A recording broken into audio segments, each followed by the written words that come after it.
고등학교 선배들을 통해서 배우는 멘토 프로그램 동해동락 5번째 순서입니다. 오늘 여러분들 찾아온 선배님은 이지윤 동무님이고요. 예원학교 다닐 때는 성악을 전공했었습니다. 이지윤 동문 소개합니다. 안녕하세요. 저는 94년도에 여기 입학해서 성악 전공으로 3년 다닌 예원입니다. 저는 현재 뮤아스라는 회사에 이사로 있고요.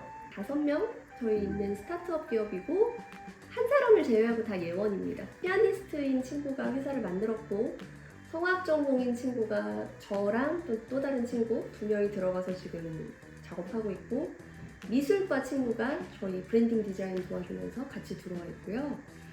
예술 교육, 예술 공연을 하는 스타트업 기업을 만들어서 교육 콘텐츠를 개발하고 공연도 하고 제가 지금 하는 건 작사, 작곡해서 동요도 만들고요. 동화 구연을 맡아서 클래식 공연, 피아노, 바이올린, 첼로, 그다음에 관악기 몇 가지 이렇게 집어넣고 현대무용하는 친구 불러서 공연하고 이런 형태로 융합예술 공연 같은 거 하고 연극이나 뮤지컬이나 이런 쪽에서도 콜이 들어오면 번역을 하든 각색을 하든 작곡으로 참여를 하든 부지런히 하고 있고요. CS 강사도 하고요. 제2의 큰 직업은 엄마인 것 같아요. 저는 사실은 굉장히 다양한 직업을 가지고 있고 굉장히 다양한 일을 하고 있지만 8살 때부터 지금까지 바뀌지 않은 하나는 저는 항상 누군가를 행복하게 해주는 사람으로 남고 싶어요. 그게 교육이 됐던 예술이 됐던 그 무엇이 됐던 계속해서 아마 그건 바뀌지 않을 것 같아요. 직업은 바뀌더라고요. 이지윤이에요. 반갑습니다. 되게 오래간만에 학교 오셨죠? 너무너무 오랜만이에요. 사실 저 졸업하고 처음 와요. 앞에 왔다 갔다는 굳이 많이 했었는데요. 제가 전공을 계속하지 않았어서 와도 될까? 들어가도 될까? 항상 조선도 선생님 뵈러는 오고 싶었는데 차마 문턱은 못 넘어오고 항상 교문 앞에서만 왔다 갔다 했었다가 이번에 좋은 기회가 돼서 당당하게 돌아왔네요.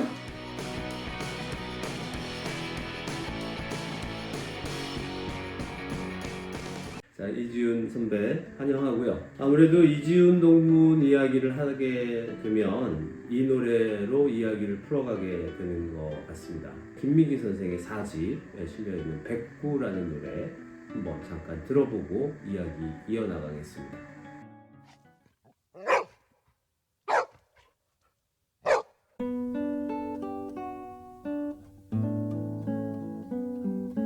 내가 아주 어릴 때였나 우리 집에 살던 백구 해마다 봄 가을이면 귀여운 강아지 낳았지. 어느 해의 가을엔가 강아지를 낳다가 가엾은 우리 백구는 알아 누워버렸지.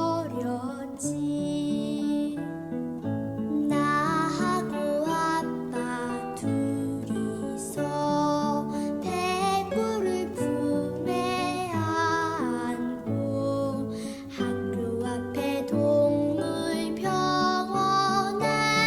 조심스레 찾아갔었지. 무서운 가죽끈에 입을 꽁꽁 묶인 채 멍하니 나만 빤히 쳐다봐 울음이 터질 것 같았지. 하얀 옷의 의사 선생님 큰 주사 놓으시는데 가엾은 우리 백구는 너무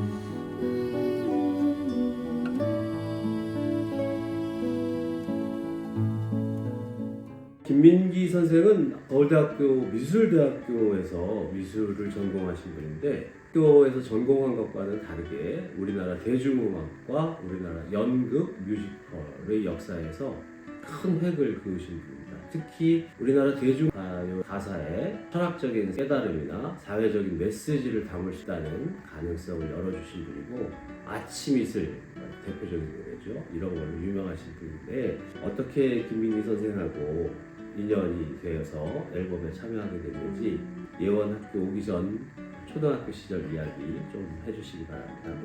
저는 일단 초등학교 국민학교 시절 사람이고요.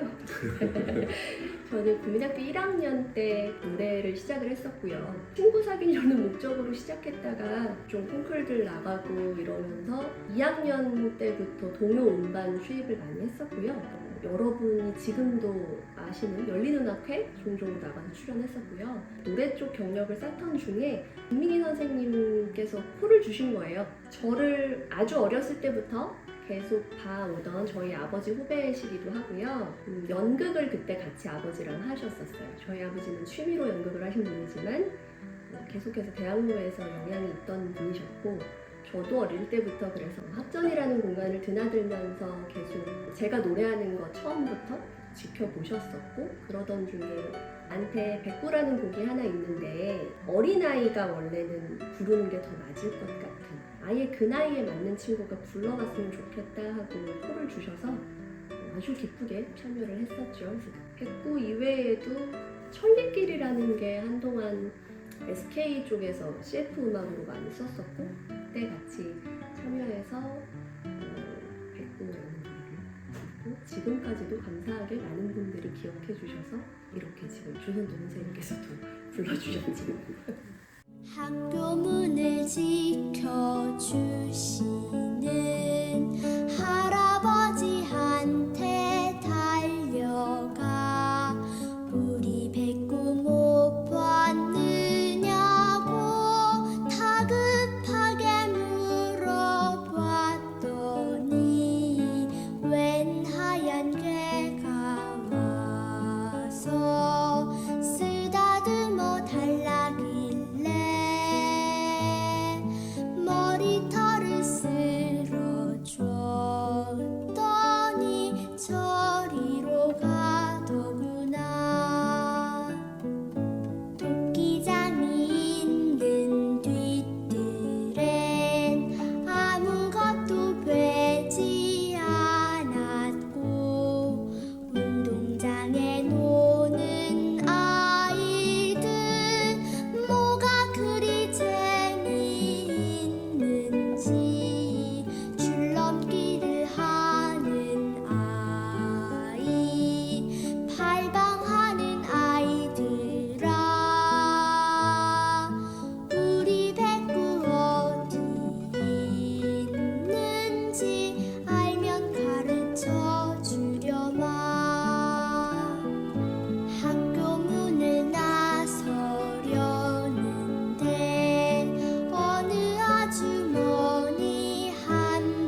같이 살던 배우는 나만 보면 괜히 으릉하고 심술을 부렸지. 라라라라라 라라라라라.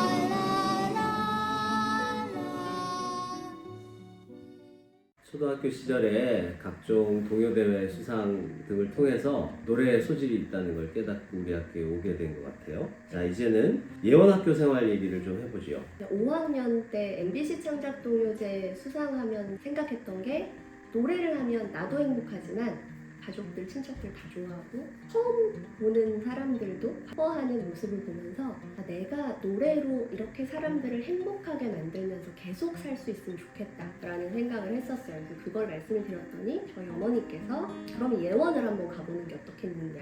근데 그 권유를 하신 게 6학년 1학기 때예요.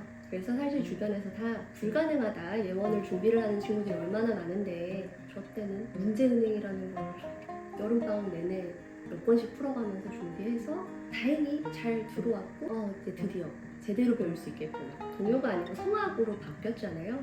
아마 성악하는 친구들은 좀 더 알겠지만 발성이 바뀌고 뭐 이런 부분들도 많아서 조금 고생은 했어요. 들어와서 일단 너무 좋았고요. 들어왔을 때의 충격은 두 가지였던 것 같아요. 노래를 잘하는 친구가, 음악을 잘하는 친구가 너무너무 많았구나. 나만 잘하는 줄 알았는데 나 여기 와서도 당연히 1등 할 줄 알았는데 향상음악회 딱 듣자마자 아니구나 했었어요. 제가 그전에는 정말 딱 노래하는 친구들만 알았으면 음악, 미술, 무용 다 섞여서 수업을 하고 이 친구는 나랑 다르구나, 정말 타고났구나 라는 친구들을 많이 봐서 그게 기쁘면서 약간의 우울증이 오기도 했었어요. 나도 저럴 수 있을까? 나도 저 친구들처럼 내가 다른 친구를 볼 때처럼 저 친구도 나를 그렇게 볼까? 라는 생각도 좀 들고 어쩔 수 없는 씁쓸함은 조금 있었던 것 같아요. 아마 후배님들도 다 비슷하게 지금 겪고 계실 거라고 생각합니다.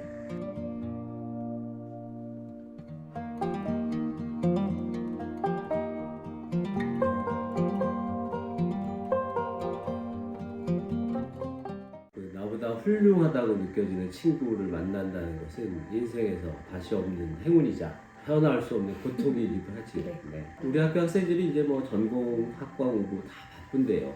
그거 말고 우리 학교 다니면서 경험했던 일 중에 지금의 나를 만드는데 영향을 많이 미쳤다라고 생각되는 게 혹시 있을까요? 결국은 저는 예술이긴 한데요. 우리 학교에는 없는 게 연극 뮤지컬이죠. 그 당시에 제 전공 외에 관심이 있었던 제일 큰 건 연극 뮤지컬이었고요.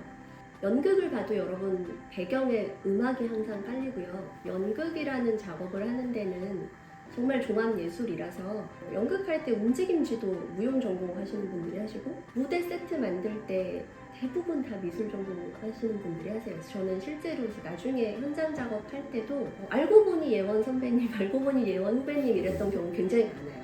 나중에 언젠가는 내 친구들이랑 이런 거를 해볼 수도 있겠구나 라는 생각을 해서 그게 하나 전공에 좋았던 거. 또 하나는 여행하는 걸 좋아했었어요. 저는 집이 잠실 저 멀리였어서 아침에 항상 봉고차를 타고 공부를 했었거든요. 저의 소중한 하루에 2시간 이상을 차에서 보내게 돼요. 그 시간이 너무 아까웠었어요. 제가 중1 때 중3인 선배 언니가 그 시간이 아까우면 그 시간에 너 혼자 여행을 해라는 말을 해줬었어요. 그냥 어떤 날은 사람 관찰해볼까? 어떤 날은 자동차를 볼까? 어떤 날은 오늘은 하늘에 구름이 어떻지? 그래서 혼자 여행을 그렇게 했었어요. 그래서 어떤 날은 일부러 봉고차 안 타고 일부러 여기서 정동길 따라 걸어서 지하철 타고 버스 타고 갈아타고 가기도 하고요. 좀 주변을 둘러보고 관찰하고 했던 것들, 그게 저는 사실은 나중엔 다 자양분이 돼서 돌아갔던 것 같아요. 어디를 갈 것이냐가 중요한 게 아니라 무언가를 발견할 수 있는 눈을 가지고 있다면 어디를 가도 새로운 것을 발견할 수 있다. 뭐 이런 말씀이시네요. 고맙습니다.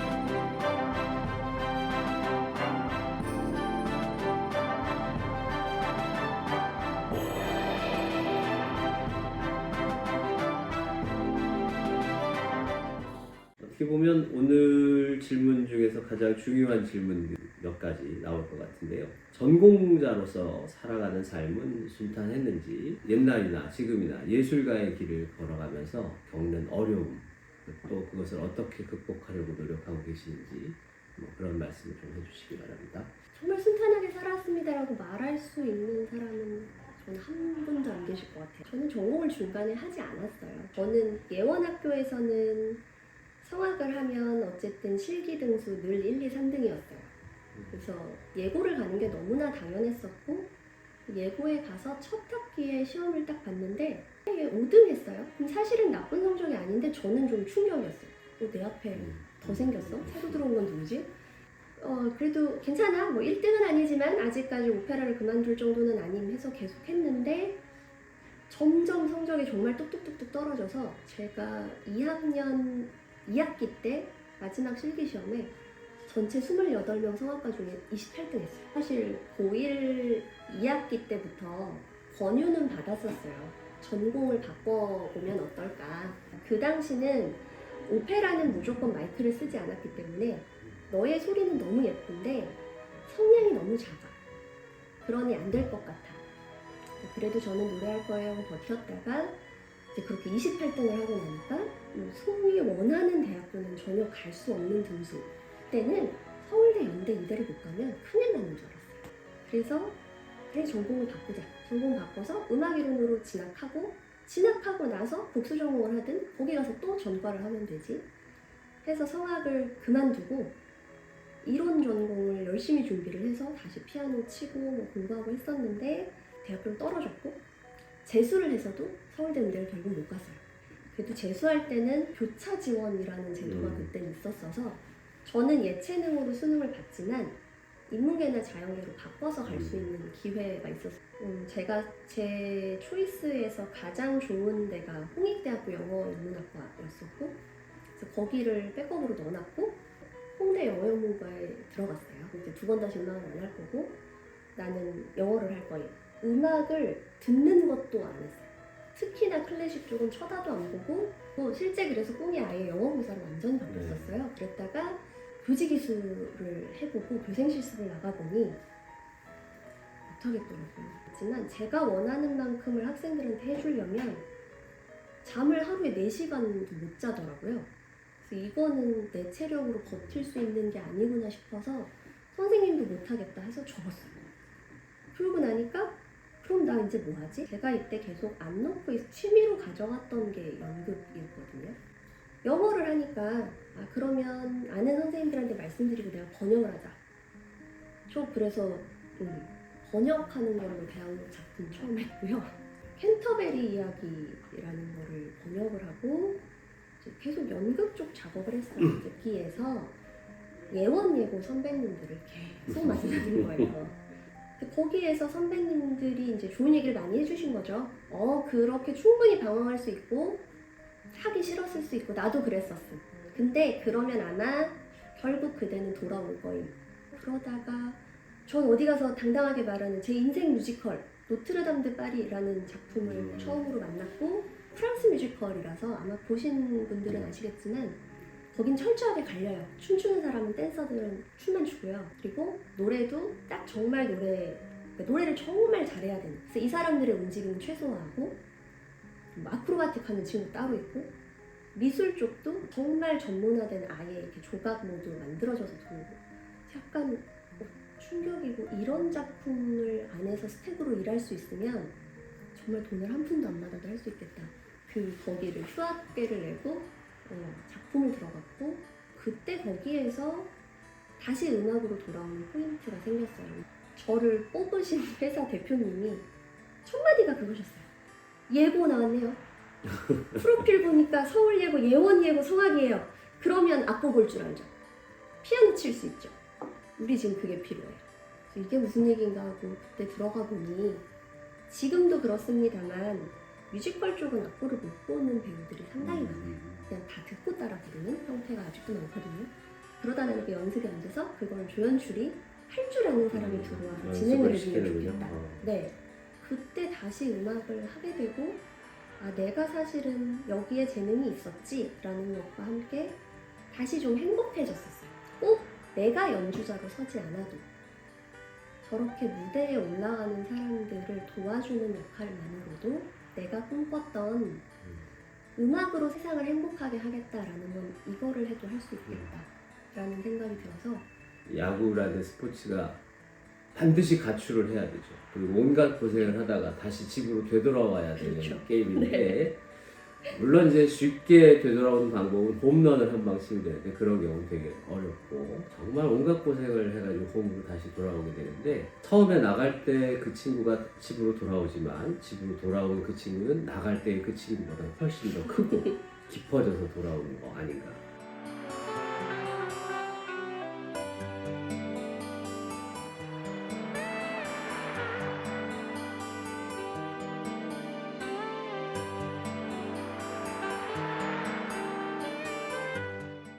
자, 우리 후배들도 이지훈 동문처럼 진로에 대해서 고민이 많은 학생들이 있을 거예요. 네. 그 학생들을 위해서 먼저 경험하신 선배로서 네. 한 말씀 해주시면. 아마 엄청 고민하실 거고요. 제가 좀 전에 말씀드렸지만 고민을 안 할 수도 없고 계속돼요. 고민하세요. 많이 고민하세요. 대신에 머리로만 하지 마시고요. 최대한 실제로 부딪힐 수 있고 겪으실 수 있는 건 실제로 다 해보세요. 그리고 만약에 그게 허락치 않는다면 간접 경험이라도 많이 하세요.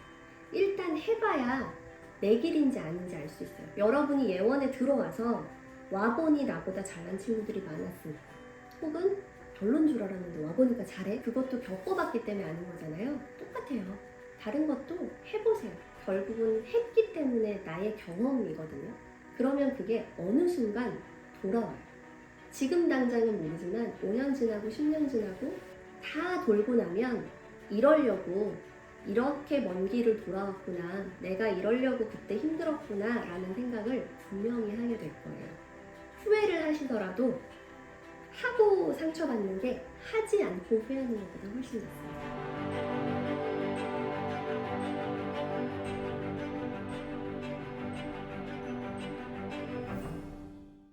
내 인생의 영화, 책, 시, 음악 이런 거 우리 후배들에게 권해줄 만한 거 있다면 하나 소개시켜 주시기 바랍니다. 나희덕 시인의 푸른 밤이라는 시인데요. 일단 제가 얘기를 하기 전에 먼저 시를 읽어드릴게요. 아마 들으시면 이 선배가 무슨 얘기를 하려고 하는구나를 눈치들을 채실 거고 감성이 풍부한 후배님들은 속상해서 우실 수도 있어요.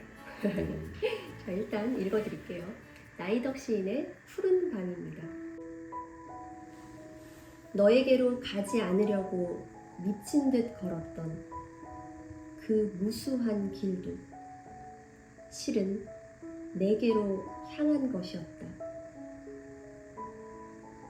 까마득한 밤길을 혼자 걸어갈 때에도 내 응시에 날아간 별은 네 머리 위에서 반짝였을 것이고 내 한숨과 입김의 꽃들은 너에게로 몸을 기울여 흔들렸을 것이다. 사랑에서 치욕으로, 치욕에서 다시 사랑으로 하루에도 몇 번씩 너에게로 드리웠던 불의 밥. 그러나 매양 퍼올린 것은 수만 갈래의 길이었을 따름이다.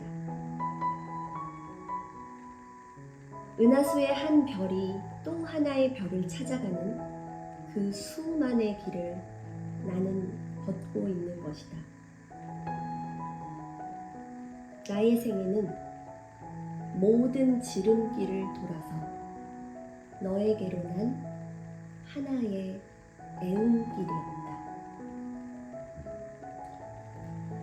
그 수명적인 사랑을 얘기하는 거네요. 그죠? 맨 마지막에 애움길이라는 말은 곧장 가는 길이 아니라 빙 굴러가는 길을 말하는 건데 예술가의 어떤 외로움, 고독함, 쓸쓸함, 방황, 그럼에도 버릴 수 없는 꿈 이런 게 잘 드러나는 시 같고 제목이 까만 밤이 아니라 푸른 밤이라는 게 여명이 밝아오는 푸른 밤이라는 게 또 의미심장하게 다가옵니다.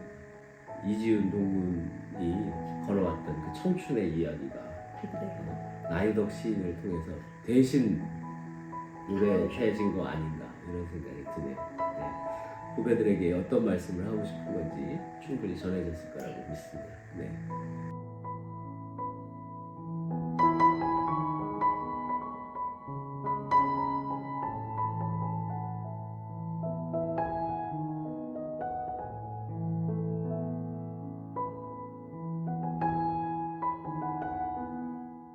우리 학교에 오게 된 학생들은 누구나 다 예술인의 꿈을 꾸고 있습니다. 예술을 아는 삶과 예술을 알지 못하는 삶, 어떤 차이가 있을까요? 또 예술이라는 건 인간에게 어떤 영향을 미치는지 한번 생각하신 바를 말씀해 주시기 바랍니다.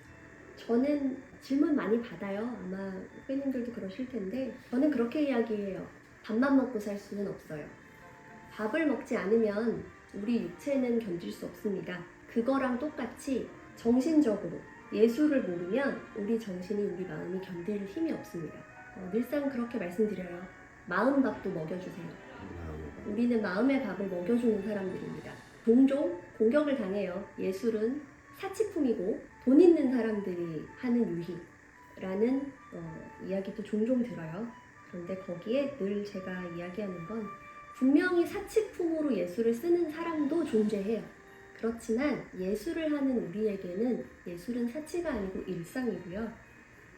늘 핍박받고 늘 어느 면으로는 핍박받고 어느 면으로는 추앙받았던 게 예술인이고 우리는 그 길을 가겠노라 온 사람들이고 가장 힘든 건 예술은 사람의 평가가 없으면 사람들의 평가를 받을 수밖에 없는 받아야만 하는 사람인데 그 평가에 그렇다고 일희일비해서도 안 되는 게 예술가거든요.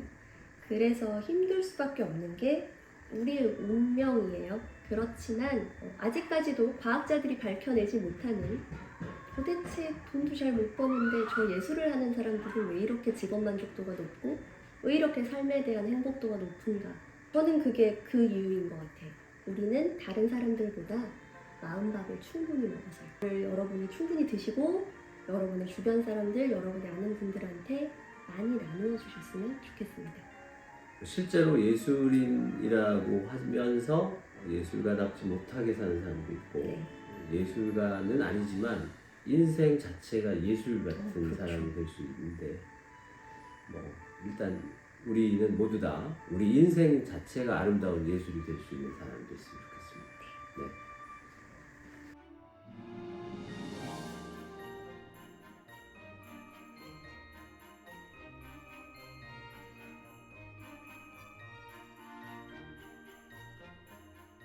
드디어 마지막 질문입니다. 나에게 있어서 예원학교란? 저 오늘 너무나 오랜만에 예원에 들어오면서도 딱 제 눈에 먼저 들어왔던 건 예원의 정원이에요. 저에게 예원은 정원이에요. 저는 예원에 들어오기 전에는 부모님의 토양과 부모님의 햇빛 아래에서 막 심어진 예술 씨앗이었고요. 그 씨앗이 막 그냥 싹을 틔운 새싹 정도인 상태로 예원에 들어왔어요. 어떻게 보면 모종을 옮겨 심었다라고 보실 수도 있겠어요. 근데 여기 와보니까 나무가 될지 풀이 될지 꽃이 될지도 모르는 너무나 많은 다른 씨앗인 친구들을 많이 만났고요. 그 씨앗들이 혼자보다는 같이 다양하게 피어나서 훨씬 더 아름다운 정원이 될 수 있다는 것을 알려주는 곳이 저에게 예원입니다. 함께 한다라는 게 너무나 예술가들에게 중요하다라는 거를 너무나도 자연스럽게 알려주시는 곳이라서요.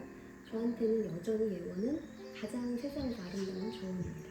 예원이라는 한자를 보면 예술의 정원이라는 뜻이죠. 네, 해주신 말씀, 혼자 피어나는 꽃보다 같이 피어나는 꽃이 아름답다.